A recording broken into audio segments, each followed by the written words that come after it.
Welcome to the Quick Business English podcast, where international leaders build the English skills they actually need to lead. I'm your host, Andrea, and today we are diving into one of the most underrated executive skills, small talk, how to build strategic relationships and network in English. If you've ever avoided informal chats, international conferences, or spontaneous meetings in English, you are not alone. Most experienced leaders don't struggle with grammar or vocabulary. They struggle with sounding natural, credible, and interested when the conversation isn't planned. Here is what many of my clients tell me. I don't know what to say in casual business conversations. I'm afraid I'll sound unprofessional or too direct. People remember others from the conference, but not me. So, let's talk about how to make real connections in English without small talk anxiety. Strategic relationship building is not just networking.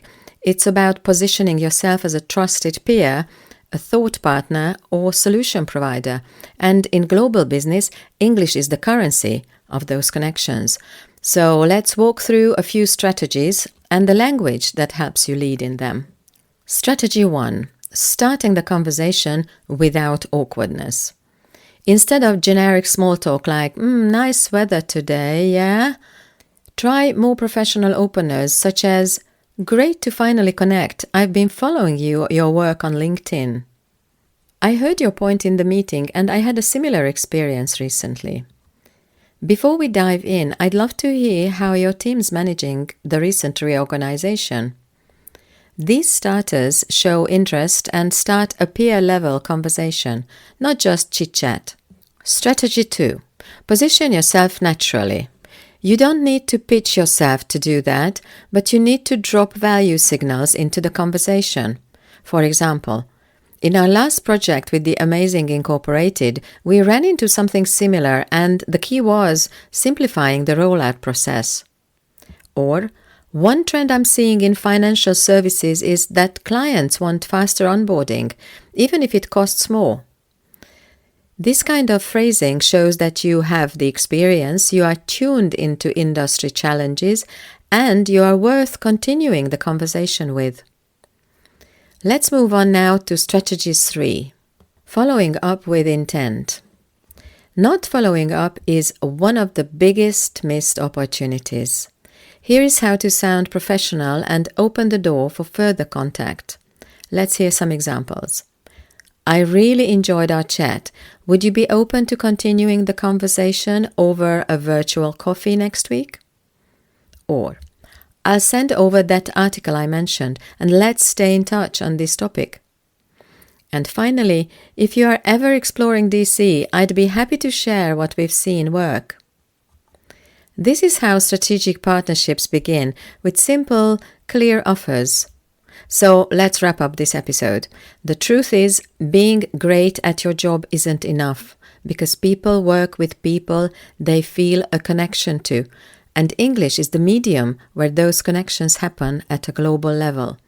So the question becomes, can you show who you are, not just what you do, in English? The answer, yes, with the right support and structure. In the Leadership English programs, we focus not just on meetings and presentations, but also on relationship building.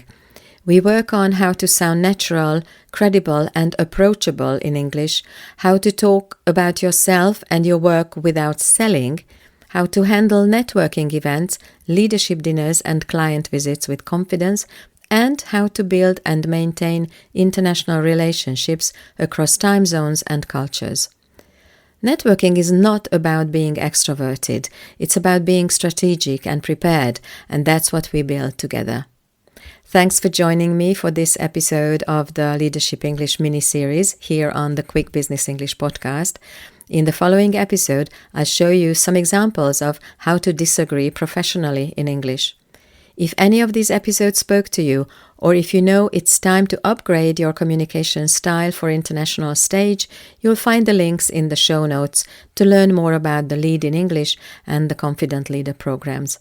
If you found today's episode helpful, make sure to subscribe and feel free to connect with me on LinkedIn. See you next time. Hi, I'm Chris Gethard, and I'm very excited to tell you about Beautiful Anonymous, a podcast where I talk to random people on the phone. I tweet out a phone number, thousands of people try to call, we talk to one of them, they stay anonymous, I can't hang up, that's all the rules. I never know what's going to happen. We get serious ones. I've talked with meth dealers on their way to prison. I've talked to people who survived mass shootings. Crazy funny ones. I talked to a guy with a goose laugh, somebody who dresses up as a pirate on the weekends. I never know what's going to happen. It's a great show. Subscribe today, Beautiful Anonymous.